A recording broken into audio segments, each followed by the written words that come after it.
తిరుమల కలియుగ ప్రత్యక్ష దైవం శ్రీ వెంకటేశ్వర స్వామిని ఏపీ మంత్రులు దర్శించుకున్నారు. సోమవారం ఉదయం స్వామివారి విఐపి విరామ సమయంలో ఏపీ వ్యవసాయ మంత్రి అచ్చెన్నాయుడు, అలాగే ఎక్సైజ్ మంత్రి కొల్లు రవీంద్ర వేరువేరుగా కుటుంబ సభ్యులతో కలిసి శ్రీవారిని దర్శించుకుని మొక్కులు చెల్లించుకున్నారు. దర్శనం అనంతరం ఆలయ రంగనాయకుల మండపంలో వేద పండితులు వేదాశీర్వచనం అందించగా ఆలయ అధికారులు స్వామివారి శేషవస్త్రంతో సత్కరించి తీర్థ ప్రసాదాలు అందజేశారు. ఆలయం వెలుపల మంత్రి కొల్లు రవీంద్ర మీడియాతో మాట్లాడుతూ ఏపీ రాజధాని అమరావతి నిర్మాణ పనుల పునఃప్రారంభించడం చాలా ఆనందంగా ఉందన్నారు. నిర్మాణానికి కావలసిన 60,000 కోట్ల రూపాయల నిధులు తెచ్చుకునే దిశగా ప్రభుత్వం పనిచేస్తుందని తెలిపారు. ఇలా ఏపీని సస్యశ్యామలంగా నిలిపేందుకు కృషి చేస్తున్న సీఎం చంద్రబాబుకు ప్రతి ఒక్కరూ తమ సహకారాన్ని అందించాలని, అందుకు స్వామి ఆశీస్సులు కూడా నిండుగా ఉండాలని కోరుకున్నట్లు తెలిపారు.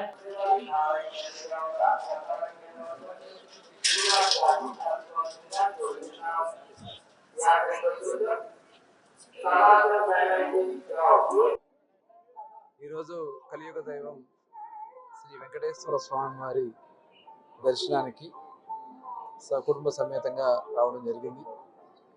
స్వామివారి ఆశీర్వాదాలు అందరికీ ఉండాలని, ఆ భగవంతుని ఆశీర్వాదంతో రాష్ట్రం అంతా కూడా గౌరవ ముఖ్యమంత్రి చంద్రబాబు నాయుడు గారు చేసినటువంటి కృషి, ఈరోజు మరి అమరావతి నిర్మాణం కానీ, ముఖ్యంగా ఈ రాయలసీమ ఏరియాలో కూడా ముఖ్యమంత్రి గారు చాలా అభివృద్ధి కార్యక్రమాలకు శ్రీకారం చుడుతూ ఉన్నారు. అవన్నీ కూడా సఫలం కావాలి.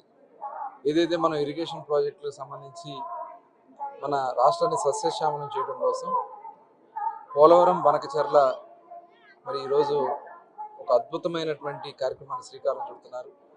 ఆ స్వామివారి ఆశీర్వచనాలతో అవన్నీ కూడా సఫలం కావాలని చెప్పి, తద్వారా రాష్ట్రం సస్యశ్యామలంగా ఉంటే పంటలతో అందరూ కూడా సుఖ సంతోషాలతో ఉంటారు. చాలా ప్రతిష్టాత్మకమైనటువంటి కార్యక్రమాలకి ఇవాళ గౌరవ ముఖ్యమంత్రి గారు శ్రీకారం చుడుతున్నారు.